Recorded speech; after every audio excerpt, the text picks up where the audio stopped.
presidential. Yeah, very presidential. Well, Patrick Duffy. Well, you just launch right in, don't you? Yeah, she does.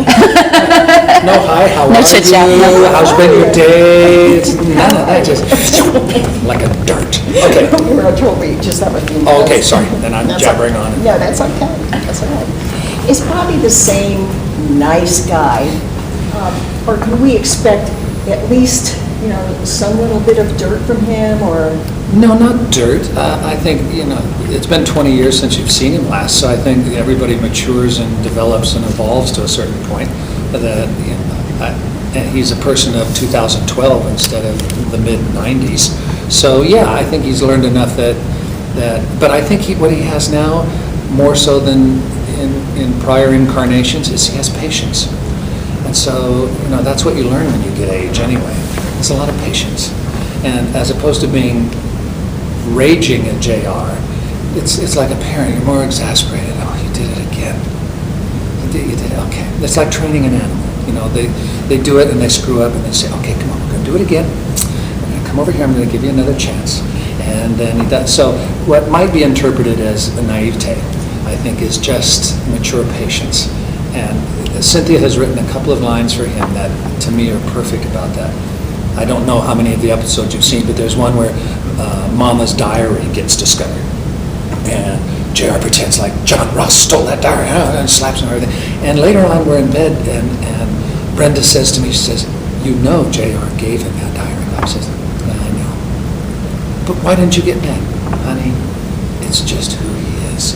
And so it's like Bobby knows this stuff now, and he's willing to try again because he's confident enough in himself. So I just like that kind of mature patience that he has now. So no dirt. But are you surprised after all these years? I mean, when people heard that this was going to be a series again, went crazy. Yeah. Are you surprised that the longevity of this series, because sometimes it goes away, but it never left. I can't be surprised because it never did go away.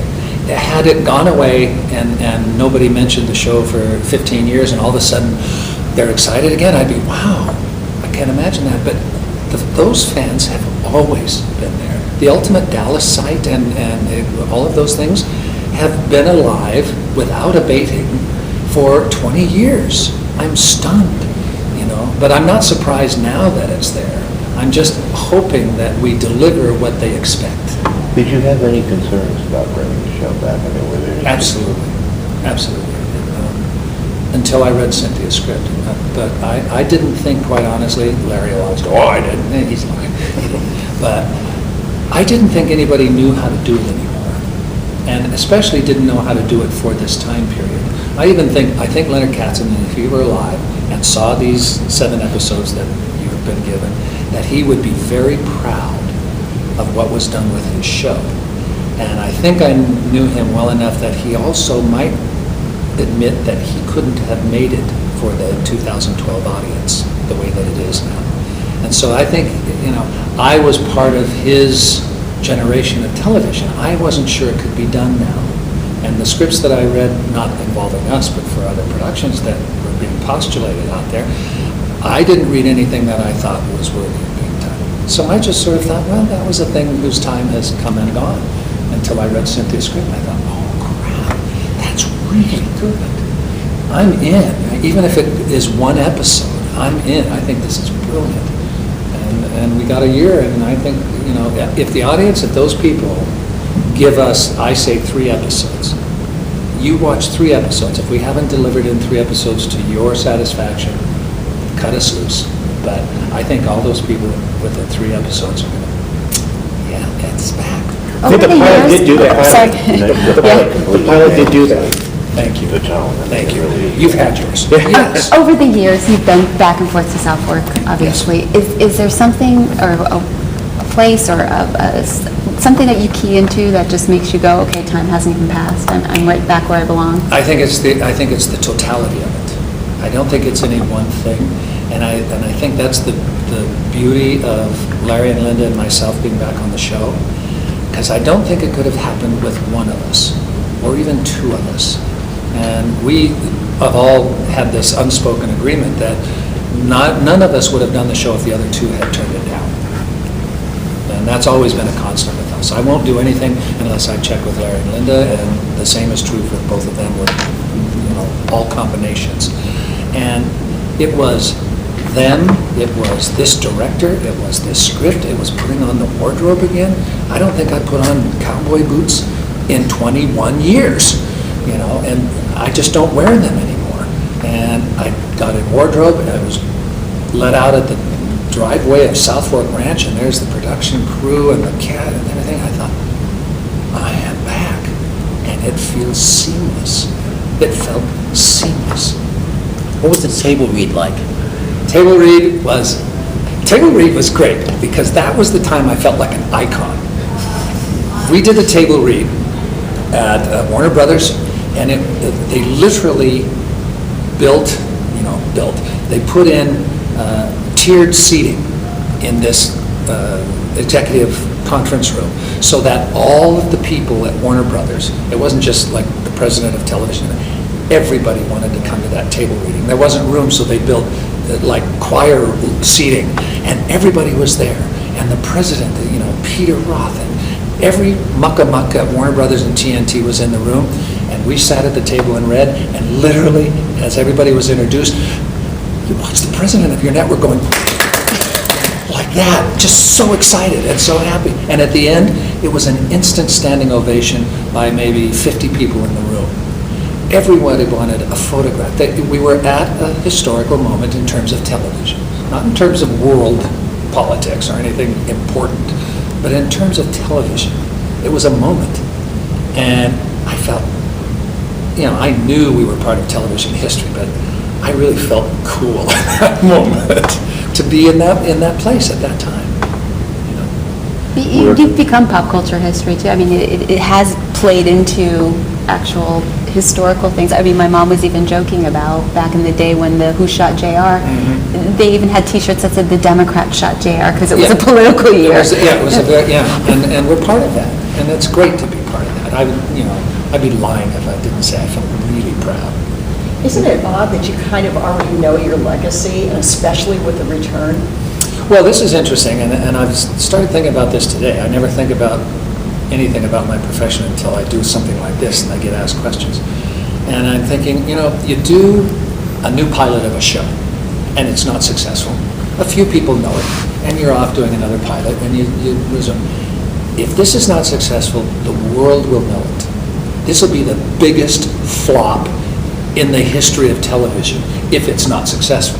And so that's really interesting to me.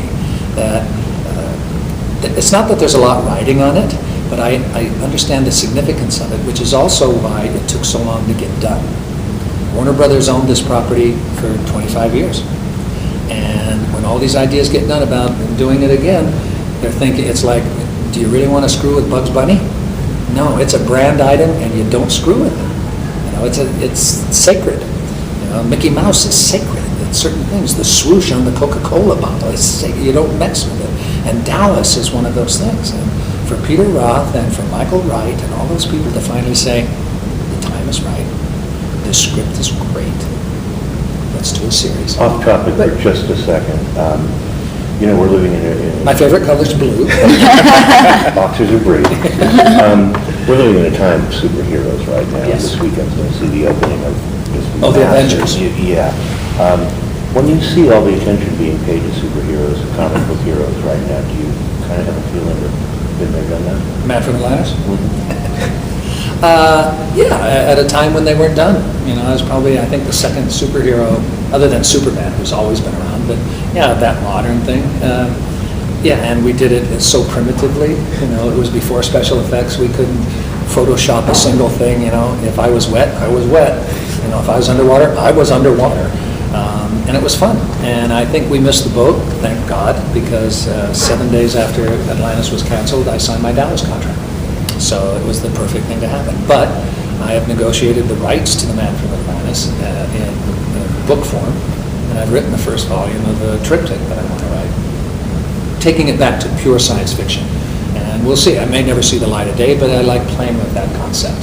So anyway, back on topic. Okay, thank you. Was there a point where a lot of time actors, when they become really associated with the character, go through a point where they don't they hate that person, they don't want to be, was there a point where you had to kind of reconcile that you're always going to be Bobby Ewing? I never hated the character, and I never hated, I'm fully aware that I will play 99% of my characters in that genre. The compassionate husband, father, uncle, grandfather now, that kind of character. That's who I'm going to be most of the time. So, and I loved the character of Bobby Ewing. But I did spend 20 years trying to break out of that mold. My wife jokes to this day about the last year. She said, you spent 20 years trying to break out, doing step-by-step, wanting to do this. You're not Bobby Ewing, you're going to do this other thing. What are you now? I'm Bobby Ewing probably for the rest of my professional life, which is fine with me. But I had always been associated with it. I might as well do it. Given your history with Bobby Ewing, can you tell when a line rings false? Can you tell when there's something Bobby wouldn't say? Yep. And Cynthia and Mike are very attuned to that. Larry and Linda and myself, we don't have carte blanche to change our dialogue, but we have carte blanche to tell them when something is not from our mouth, and they immediately change it. And if they don't change it themselves, they say, well, what do you want to say? And we'll say, well, I could say this or I could say that. They say, oh, say that, that's even better. Go do that. And that's consistent all the time. So yeah, we have that luxury, and they have that respect, which I think is brilliant from a young bunch of producer writers to recognize that. And they've come in, they respect the history of this show, and they wanted to honor it, which I think is wonderful. And I think that's why it has such a feeling on set between the actors and the crew. How often does the cast of actors, look forward to their writer, producer, executives coming to set? We can't wait for them. If they don't come to a set one day, we talk to them the next day and say, why weren't you there yesterday? You should have seen that. Oh, it was great. You should come. We love Cynthia and Mike, and it's because they have such a feeling about the show. And everybody, even the new cast, is given the same respect of the iconic nature of the importance of what they're doing as what they refer to as the big three, which is Larry, Linda, and myself. And you're actually filming in Dallas. We filmed the whole show in Dallas. Where, unlike the original, where you're on the soundstage for the... Right, we do a couple of months in Dallas and then go back to LA and try not to film palm trees. But it adds it to character in itself. Dallas is a character. The ranch, I said in the show, the ranch is a character, the theme song is a character, the town of Dallas is a character in the show. How much do they love you in Dallas? They're very excited about us coming back again. They're very excited. Patrick, when you think of your Buddhism practice, it's been 41 years, right? Yeah. What has that done for you, your life, your family life? Well, it's impossible when something is so integrated into the way you live your life to extract it and then try and say, what has it done? It's as much a part of my life as my wife and my two children are. And it has had much as of an influence on my life as that. And I don't know which came first, the chicken or the egg there. But I know who I was before I met my wife and before I started practicing Buddhism. And if I project that forward, I'm down the path that my dad went, which was very attractive to me at a certain age. And now I look back and think, oh my God, I would have been just like that. And that's not who although I love my father, and he was a good father and a good everything. But it's just I know what his Irish proclivities were, and that's exactly where I was headed. And now everything in my life is different. And the other thing is, I look at my life as every single thing that happens in my life is my own responsibility. But it also means that every good thing that happens is because of me. And every bad thing that happens, I can change. So I think that's what came with Buddhism, is the conscious idea that I'm in charge. And I'm not flailing about hoping for the next good thing. Well, right now she's in charge and she wants to take Well, there is a caveat to everything. I'm in charge until now. Just ask Yeah, as I'm getting up and leaving, I'll answer your question as quick. How is Larry Hagman doing health-wise? He's doing fine. Yeah, he's doing great. He got a complete bill of health.